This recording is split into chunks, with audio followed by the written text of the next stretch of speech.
ஈழத் தமிழர்களின் விடுதலை போராட்டம் குறித்து எடுக்கப்பட்ட சல்லியர்கள் திரைப்படத்திற்கு தமிழகத்தில் போதிய திரையரங்கங்கள் வழங்க மறுத்ததை கண்டித்து நாம் தமிழர் கட்சி தலைமை ஒருங்கிணைப்பாளரான சீமான் கண்டனம் தெரிவித்த நிலையில் அவருக்கு ஆதரவாக கர்நாடகா முதல் ஆஸ்திரேலியா வரை உள்ள பல நாடுகளின் தமிழ் இயக்கங்கள் ஒன்று திரண்டு ஆதரவு குரல் கொடுத்து உள்ளது. ஈழத் தமிழர்களின் விடுதலை போராட்ட களத்தில் காயமடைந்த போராளிகளுக்கும் மக்களுக்கும் உயிரை பணயம் வைத்து மருத்துவம் பார்த்த மருத்துவ பிரிவு பற்றிய வரலாற்று படமான சல்லியர்கள் திரைப்படம் ஜனவரி 1ஆம் தேதி வெளியாகவிருந்தது. ஆனால் தமிழகம் முழுவதுமே வெறும் 27 திரையரங்கங்கள் தான் ஒதுக்கப்பட்டது.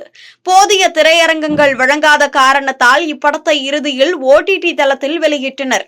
இந்நிலையில் இப்படத்தின் தயாரிப்பாளரான சுரேஷ் காமாட்சி எங்கிருந்தோ வந்து எம்மக்களின் பணத்தை தின்று கொழுத்துவிட்டு எங்களையே எப்படி புறக்கணிக்க முடிகிறது?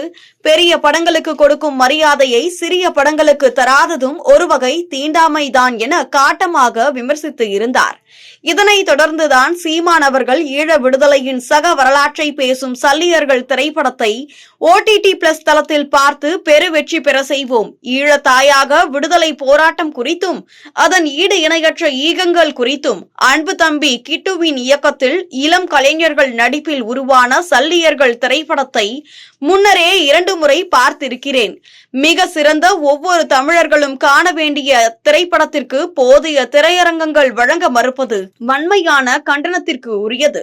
உலகெங்கும் பரவி வாழும் தாய் தமிழ் சொந்தங்கள் கடல் கடந்து தமிழ் ஈழ விடுதலை போராட்டத்தின் ஈக வரலாற்றை சொல்லும் மாபெரும் கவலைப்படமான சல்லியர்கள் திரைப்படத்தை பார்த்து பெருவெற்றி பெற செய்வோம் என அறிக்கை வெளியிட்டிருந்தார்.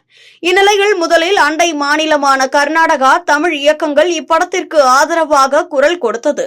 மேலும் ஆஸ்திரேலியாவின் சிட்னி தமிழ் மன்றத்தில் இருந்தும் ஆதரவு குரல் எழுந்தது.